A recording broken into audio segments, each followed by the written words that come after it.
நிறைவாழ்வு AG சபை வழங்கும் morning மன்னாவிற்கு உங்களை அன்போடு வரவேற்கிறோம். கர்த்தருடைய பரிசுத்த நாமம் மகிமைப்படுவதாக. இந்த நாளில் உங்களை சந்திப்பதிலே மிகுந்த சந்தோஷம். எனக்கு அன்பான தேவ பிள்ளைகளே, நான் கை வைக்கிறதெல்லாம் ஒன்னும் சரியாக மாட்டேங்குது, எல்லாம் விளங்காம போகுது. நான் வைக்கிறதெல்லாம் ஒன்னும் வாய்க்காம போகுது. என் கைப்பட்ட இடம், என் கால்பட்ட இடம் எல்லாம் ஒன்றுமே இல்லாம போகுது. நான் வர வர கீழே போயிட்டே இருக்கிறேன், டவுன் ஆகிட்டே இருக்கிறேன்.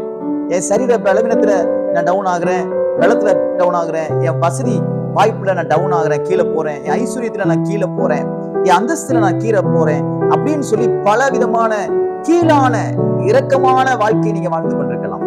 எல்லாம் உங்களை விட்டு தூரம் போறது போல இருக்கலாம். இன்னைக்கு கர்த்தர் உங்களுக்கு நல்ல ஒரு வார்த்தையை கொடுக்கிறார். வாசிக்கிறேன் பாருங்கள். ஆதியாகமத்தின் புஸ்தகம் 26வது அதிகாரம் 13வது வசனம் அழகாக சொல்லப்பட்டிருக்கிறது.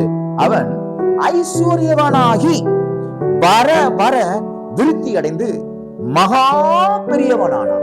எவ்வளவு அற்புதமான வார்த்தை பார்த்தீங்களா? அவன் ஐஸ்வர்யவனாகி அவன் வர வர விருத்தி அடைந்தானாம். அவன் வாழ்க்கை எப்படி இருந்தா மகா பெரியவனாய் இருந்தானாம். இதே வார்த்தைய எப்படி இந்த ஈசாக்குக்கு கர்த்தர் செய்தாரோ அதே வசனத்தை உங்களுக்கு நான் வாசித்தேன். அப்படியே கர்த்தர் உங்களுக்கு நிறைவேற்றி கொடுப்பாராங்க.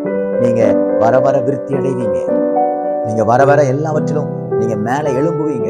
யார் சொன்னது நீங்க கீழே போயிருவீங்கன்னு? யார் சொன்னது நீங்க அழிஞ்சு போயிருவீங்கன்னு? யார் சொன்னது நீங்க இல்லாம போயிருவீங்கன்னு சொல்லி? யார் சொன்னது உங்களால எழும்ப முடியாதுன்னு கர்த்தர் உங்களுக்கு இன்றைக்கு சொல்லுகிறார்.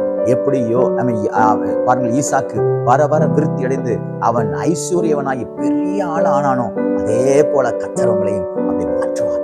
இழந்து போனதை குறிச்சு கவலைப்படாதீங்க. நான் கீழே போறேன்னு சொல்லாதீங்க. உங்களை உயர்த்துவதற்கு கர்த்தருக்கு ஒரு நிமிஷம் போதும். உங்க விசுவாசம் போதும். நீங்க கர்த்தர் மேல வச்சிருக்கிற விசுவாசத்து நிமித்தம் கர்த்தர் உங்களை வர வர விருத்தி அடைவார். இந்த நாள் தேய்பிரை அல்ல, வளர்ப்புறையாக தேவன் மாற்றுவாராக. உங்க வாழ்க்கையில, உங்க சந்தோஷத்துல, உங்க வேலை காரியத்துல, படிப்பு விஷயத்துல கர்த்தர் ஒரு உயர்ந்த ஸ்தானத்துக்கு நேராக கர்த்தர் கொண்டு போவாராக.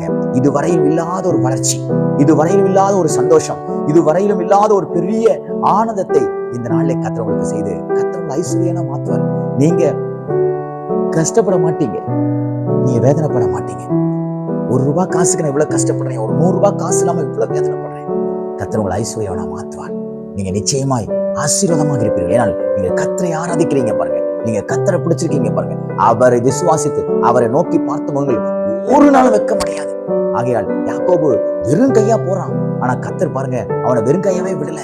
அவனை 2 பரிவாரத்தோடு ஆசீர்வாதத்தோடு திருப்பி கொண்டு வரார். அதே போல நீங்களும் விருத்தி அடைவீர்கள். உங்க வாழ்க்கை நிச்சயமாய் ஆசீர்வாதமாக இருக்கும். ஆகையால் சோர்ந்து போகாதீர்கள். உங்களை உயர்த்துகிறவர், உங்களை பெரியவர் ஆக்குகிறவர், உங்களை மேலே மேலே கொண்டு செல்கிறார். அவர் உங்களோடு இருக்கிறார். இந்த நாளிலே கர்த்தர் அதை காரியங்களை உங்களுக்கு செய்வாராக. இந்த நாள் நல்ல ஒரு உயர்வின் நாளாக தேவன் மாற்றி கொடுப்பாராக.